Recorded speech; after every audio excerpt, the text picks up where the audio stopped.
I'm Mollie with Yappert, and I'm here with Taylor Berntsen of the Pretty Reckless. Hello, how are you? Good, great to sit down with you.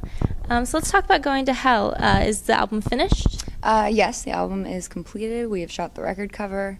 I don't think it's been printed yet, but we are very excited about it. It should be out early 2014. A month?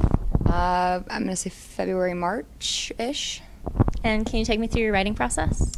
There is no real process, so I get asked that all the time, and there's no real answer to that, because as a writer, you're kind of constantly writing all the time, so it's not like I'm going to sit down and write a song today.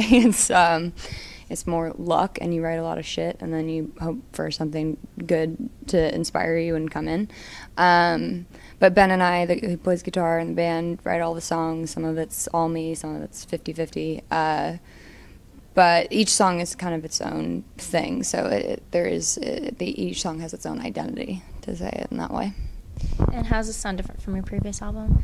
I think on this record we had toured Light Me Up for almost 3 years, and we really became a tight unit as a band. So this record very much sounds, it's how we sound live. Like it's very much a band record in that way, where there's no bells and whistles as far as production goes. It's simply 2 guitars, bass, drums, and vocals, and so that's really exciting for us, because it makes there's no how do you now play this from going into the studio, and now how do you transition this into a live thing? And it really is just what we sound like. So I think we really kind of honed in on that, and it's heavier.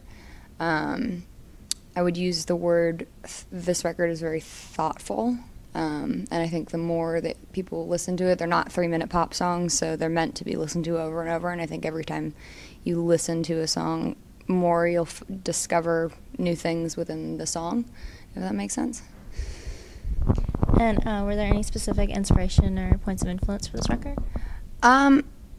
Well, I think touring and seeing the world with your own 2 eyes definitely affected all of us, and I think there's a couple common themes that naturally sort of developed as we were writing this record, that go throughout, that you will hear when you hear the record. But and I don't want to say what they are. I'll let you interpret for yourself. But yes. Anyway, seeing the world, and I think that really affected all of us, because as a human race, we are not at a great state right now, and I think that's reflected in some of the writing, if not all of it. Hey, I'm Taylor Berntsen from Pretty Reckless. Come follow me on Yappert.